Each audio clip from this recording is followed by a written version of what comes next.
Late nights, early mornings, childbirth, teenage rebellion. It is not a typical conversation to have at the table unless you have one of your own. I admire the motherly role. I have always looked forward to the day that I become a mother.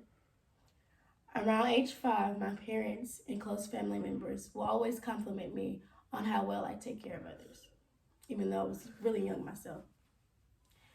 I will always, during family events, which we had a lot of, I would always migrate towards the family members that had children of their own. I would ask to, I would beg actually to hug or to hold the child or to be near. No one bothered asking where I was because I was pretty easy to find. One of my favorite Christmases was when I received a Baby Alive doll. Are y'all familiar with that? If not, it's a doll that literally mocks a real life baby.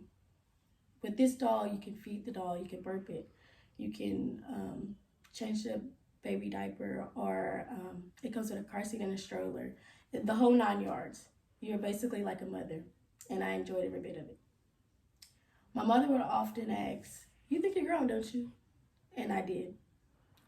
About a decade later, I found out that my sister was pregnant and that she would have a baby. I was full of excitement and I counted down every day and I wished it had come sooner. But health wise, I look back and I'm glad he didn't. During the pregnancy, I would often try to be there for her as much as I could.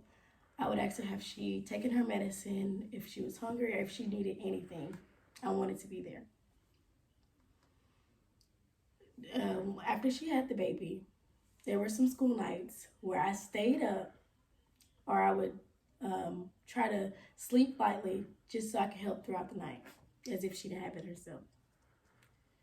I had school the next morning, but this was way more important to me.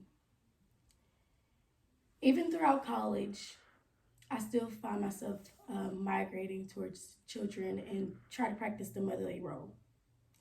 I am in my junior year, and I'm currently in my third year working at Kid Power, which is an after-school program that serves the Napier community, grades first through fourth, and then they graduate to the youth program, and those are middle schoolers and high schoolers.